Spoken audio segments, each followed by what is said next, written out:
OBD de trouble code description technique circuit du capteur de température de l'air d'admission 1, rangée 2 élevée. Qu'est-ce que cela signifie? Ce code de diagnostic DTC est un code générique de groupe motopropulseur, ce qui signifie qu'il s'applique aux véhicules équipés d'OBDII. Bien que génériques, les étapes de réparation spécifiques peuvent varier selon la marque, le modèle. Le module de commande du groupe motopropulseur PCM surveille la température de l'air entrant dans le moteur. Le PCM fournit une tension de référence de 5 volts au capteur de température de l'air d'admission IAT. L'IAT est une thermistance qui fait varier la résistance en fonction de la température. À mesure que la température augmente, la résistance diminue. Une température basse entraîne une tension de signal élevée.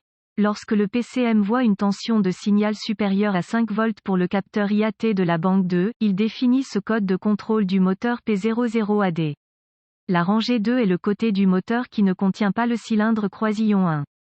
Les codes de panne du circuit du capteur IAT de la banque 2 associés comprennent P00A circuit du capteur de température d'air d'admission 1 banque 2 P00AB capteur de température d'air d'admission 1 circuit gamme, performance banque 2 P00AC capteur de température d'air d'admission 1 circuit bas banque 2 P00AE capteur de température d'air d'admission 1 circuit intermittent. Symptômes potentiels de la banque 2 erratique. Il n'y aura probablement aucun symptôme autre que l'allumage du témoin de dysfonctionnement 1000. Vérifier le voyant du moteur, Service Engine Soon.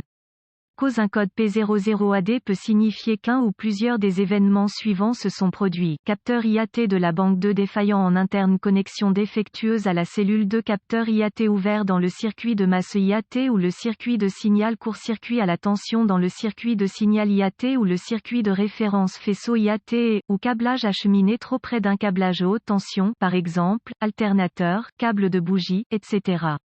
PCM défectueux, moins probable mais pas impossible. Solution possible. Premièrement, si vous avez accès à un outil d'analyse, y a-t-il une lecture IAT? Si la lecture IAT est logique, le problème est probablement intermittent. Si la lecture est inférieure à -30 degrés, débranchez le connecteur.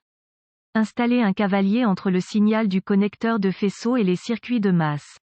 La lecture de la température IAT sur l'outil d'analyse doit être maximale à l'extrémité supérieure. Par exemple, il devrait être de 280 degrés Fahrenheit ou plus. Si c'est le cas, le câblage est correct, et c'est peut-être la connexion. Si ce n'est pas le cas, installez le cavalier entre le circuit de signal IAT et la masse du châssis. Si maintenant la lecture IAT sur l'outil d'analyse est maximale, vérifiez s'il y a une ouverture dans le circuit de masse IAT.